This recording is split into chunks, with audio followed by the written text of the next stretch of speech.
Hey everybody! So, today we're going to do a quick intro on the Snell's Law Lab.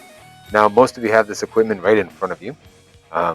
If you were unable to get the equipment, what I'm going to do is I'm going to go through how to collect the data, how it looks, and then I'll actually give you a copy of my data at the end that you can measure from. So, here it is. I got a plastic tub.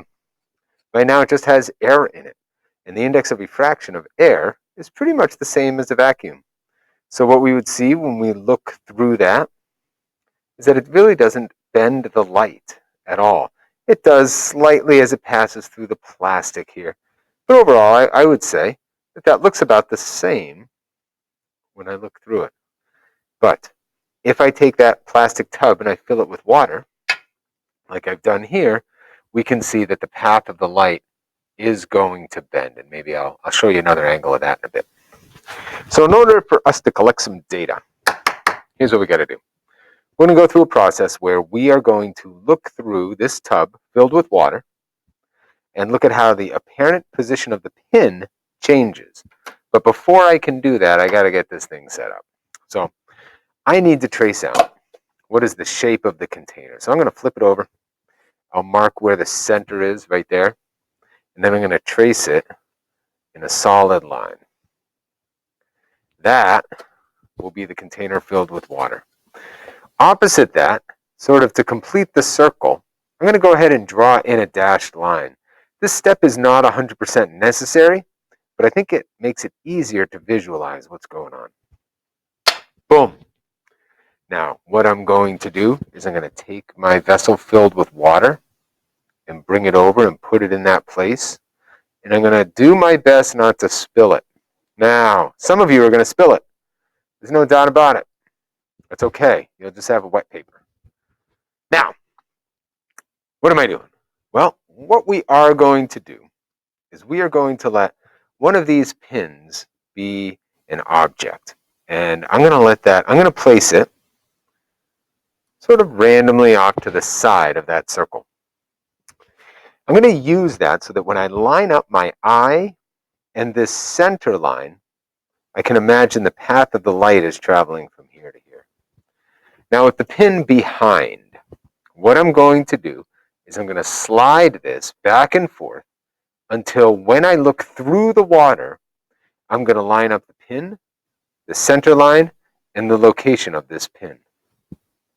So I am going to get all the way down to eye level, or get my eye level down to the level of the water. And you guys can imagine right now I'm crouched over with one eye closed, lined up with the center line in that plastic tub, and I move the pin back and forth. Now the critical part is to look through the water. Don't be the kid who looks above the water, which then just makes it looking through the air.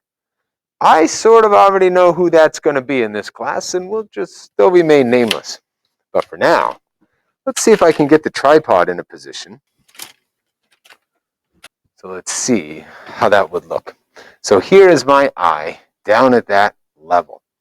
Here's the pin that I just placed. And if I look through the water, now I got to get my camera lined up the same place my eye was. It is now lined up. The pin, the mark, and the other pin, all lined up in a perfect line. Let me get that camera just a wee bit different. Oh, there it is. It's all on a line. Now, I know that you can see this pin sticking up on the side. That's true. But if you look through the water, you can see that all of them are lined up. Okay, let's take a look at what that looks like from the top. Here it is from the top view. You can see that the path of that light actually changed due to the water. And if I remove that tub, and in fact, in just a moment, I'm going to remove the pins. I'm going to label both of those 1. Now, if I draw in, you could use a ruler. I'm just going to use this plastic tub.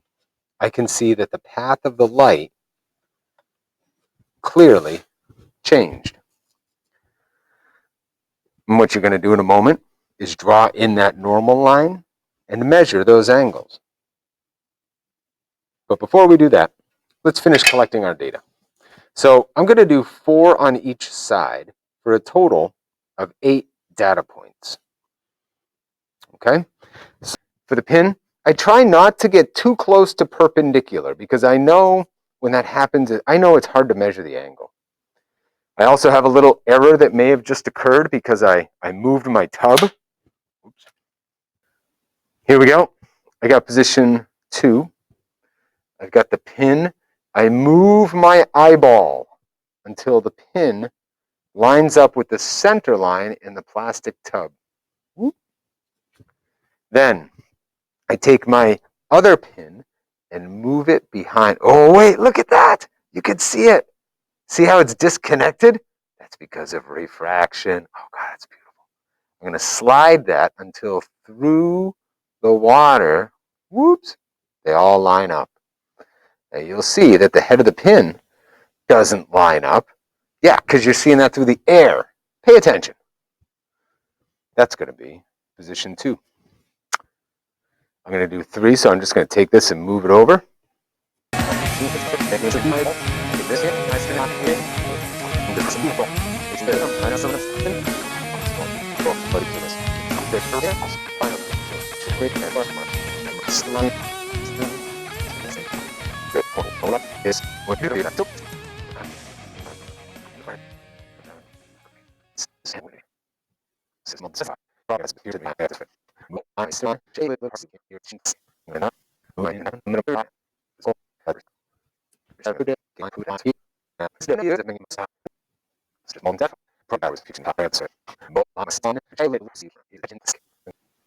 Oh, that's good.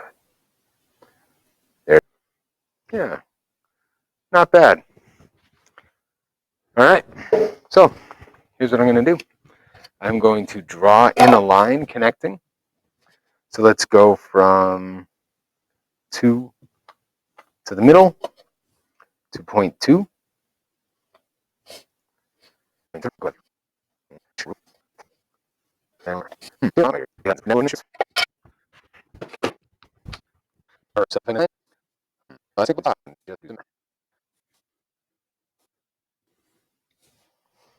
All right. Next step is going to be to measure those 2 angles. So we're going to get our protractors out. So before I can measure the angles, I'm going to go ahead and draw in a normal line. So I'm going to put my protractor so that it's at 90 degrees to the surface. Now I know that we could measure that angle a couple different ways. I'm well aware. I'm trying to make this the cleanest way for you guys to solve it. Now I will say, I feel like my normal line is a little bit off. So I could cry about it, I could ignore it, or I could just use the rubbery end of my pencil and fix it. And there we go. Now when we measure our angle, we are going to measure to the normal line. So all of these angles have to be measured to that dashed line that I just drew. So you're going to take your protractor, set the 0 there and the point right there at the intersection at the change in medium, and measure the angle. Now because this protractor is broken up into 1 degree increments, you can estimate what that last digit is.